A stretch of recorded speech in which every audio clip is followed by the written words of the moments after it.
Hello everyone. Today in this video section, we will try to understand the techniques of capital budgeting. The investment evaluation techniques play a vital role in evaluating a project.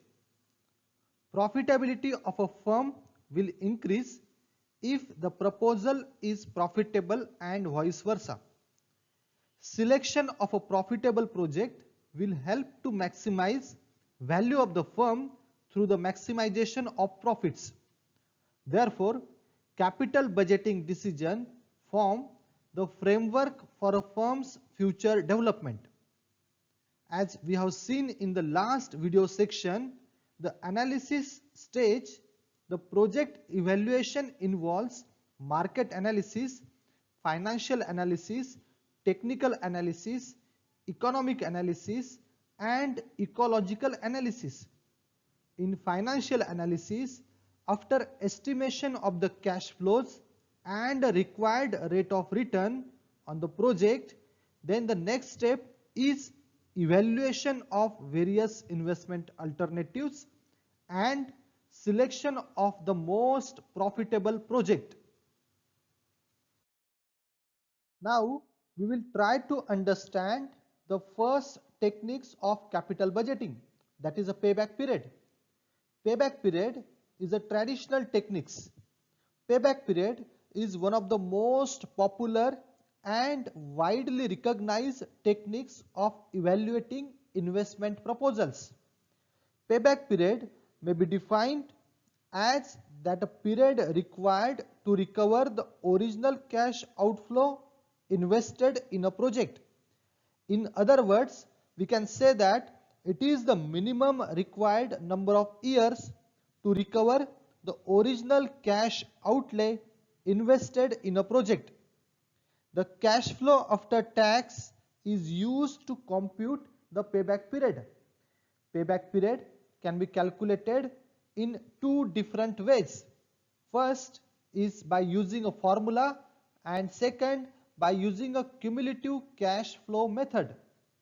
The first method can be applied when the annual cash flow stream of each year is equal, that is uniform cash flow for all the years. In this situation, we can frame a formula that payback period is equal to original investment divided by constant annual cash flows after tax. Under the second method, which is applied when the annual cash flows after tax are unequal or not uniform over the project life period. In this situation, the payback period is calculated through the process of cumulative cash flows, or cumulative process goes up to the period where cumulative cash flows equal to the actual cash flows. Merits of the payback period are, it is a very simple and easy to understand. Cost involvement in a calculating payback period is much less when compared to modern techniques. There are certain limitations.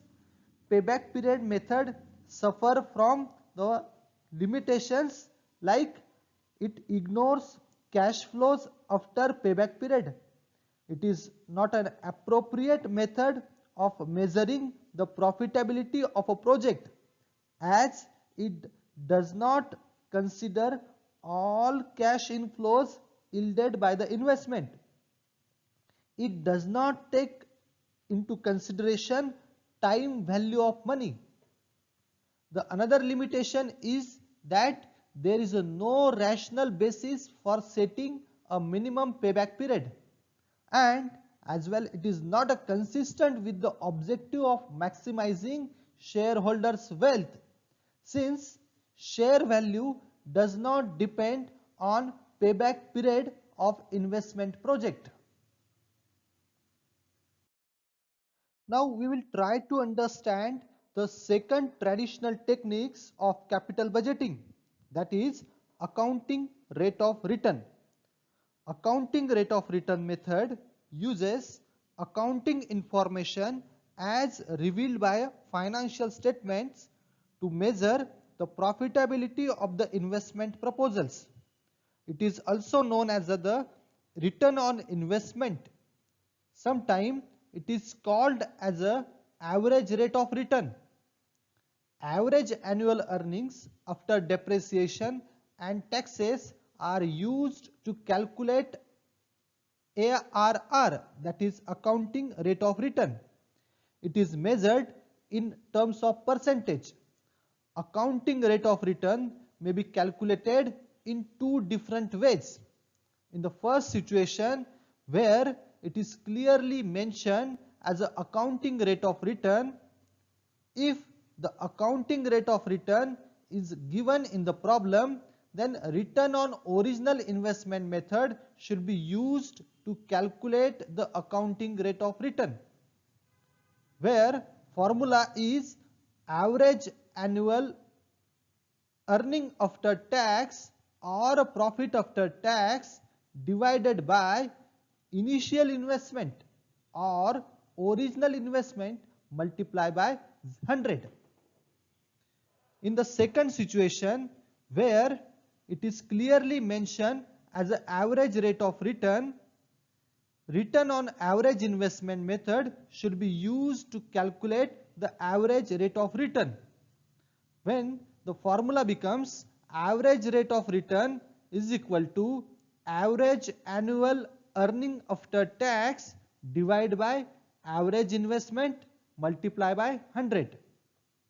There are certain advantages of accounting rate of return method. It is very simple to understand and easy to calculate. Information can easily be drawn from accounting records. It takes into account all profits of the project's life period.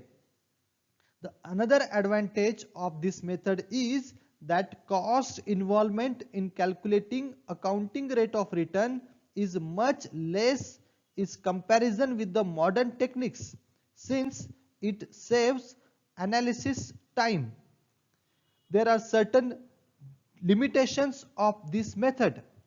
It uses accounting profits instead of actual cash flows after taxes in evaluating the projects.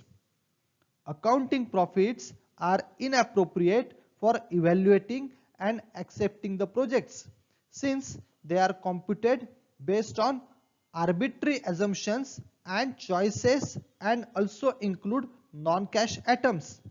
The another limitations of this method is that it ignores the concept of time value of money. It does not allow the fact that the profits can be reinvested. And the last limitation is that it does not differentiate between the size of the investment required for each project. Net present value. This method is a modern techniques of capital budgeting. Net present value can be defined as the preset value of a benefits minus preset value of a cost. It is the process of calculating present value of cash inflows using cost of capital as an appropriate rate of discount and subtract the present value of a cash outflows from the present value of a cash inflow and find the net present value, which may be positive or negative. It is also known as a discounted benefit cost ratio method. Positive net present value occurs when the present value of a cash inflow is higher than the present value of a cash outflow and vice versa. There are certain steps involved in calculation of net present value. The first step is forecasting of cash inflows of an invested project based on realistic assumption. The second step is computation of a cost of capital, which is used as a discounting factor for conversion of future cash inflows into present value. The third step is calculation of a present value cash flows using cost of capital as a discounting rate.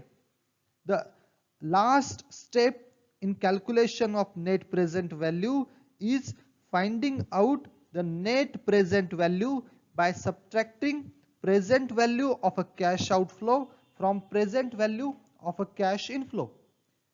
The merits of a net present value are: it takes into account the time value of money, it uses all cash inflows occurring over the entire life period of the project, including scrap value of the old project. It is a particularly useful for the selection of the mutually exclusive project. It takes into consideration the changing discount rate, and the another advantage of this method is that it is consistent with the objective of maximization of shareholders' wealth. There are certain limitations. It is difficult to understand when compared with the payback period and the accounting rate of return method, that is the traditional techniques of capital budgeting. Calculation of required rate or a discounting factor or a cost of capital is difficult, which involves a lengthy and a time consuming process. In case of projects involving a different cash outlays, net present value method may not give dependable results. It does not give a satisfactory results when comparing two projects with a different life period. Generally, a project having a shorter economic life would be preferable, other things being equal. Now try to understand the another modern techniques of capital budgeting, that is internal rate of return. This is the second discounted cash flow method. This method is also known as a trial and error method.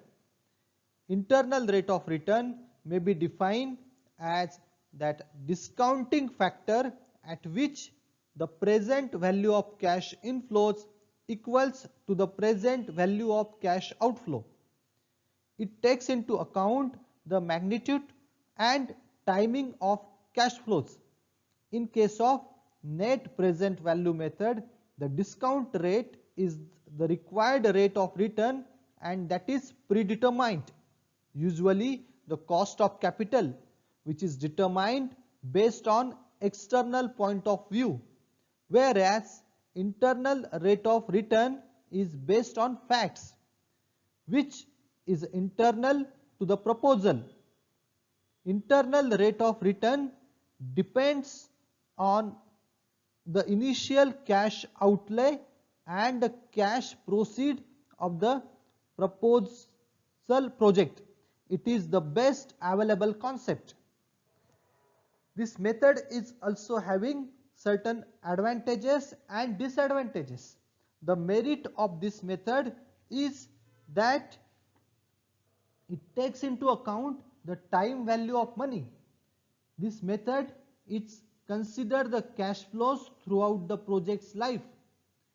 In this method, it does not use the concept of required rate of return or the cost of capital. This method gives the more psychological satisfaction to the user, since it is calculated by the method of trial and error. The last advantage of this method is that it is consistent with the objective of shareholders' wealth maximization.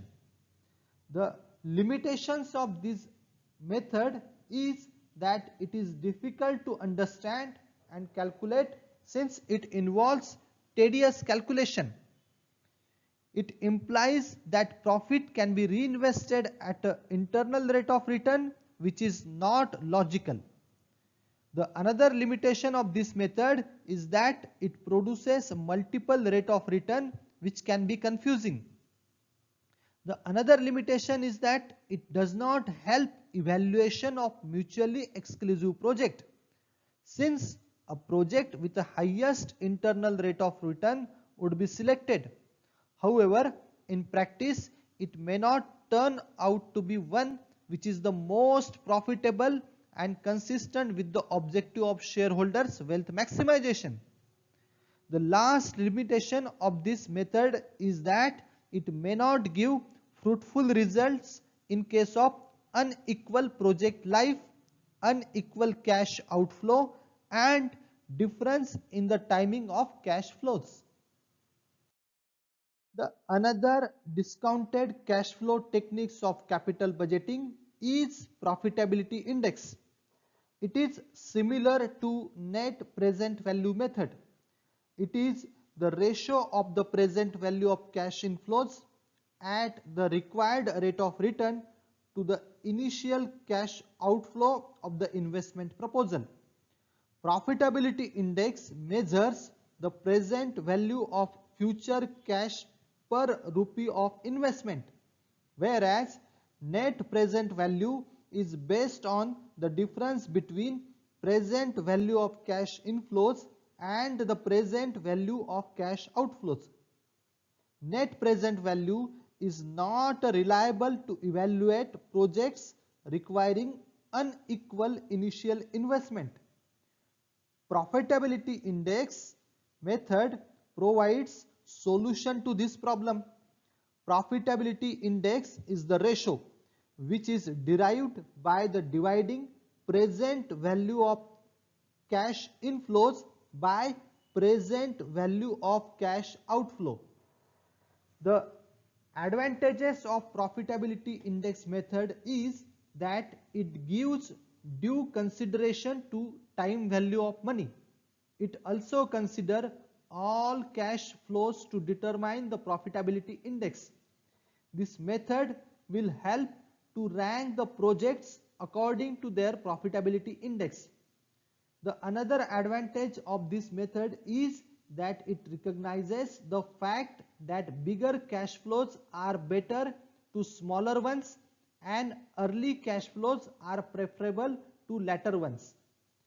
This method can also be used to choose mutually exclusive projects by calculating the incremental benefit cost ratio.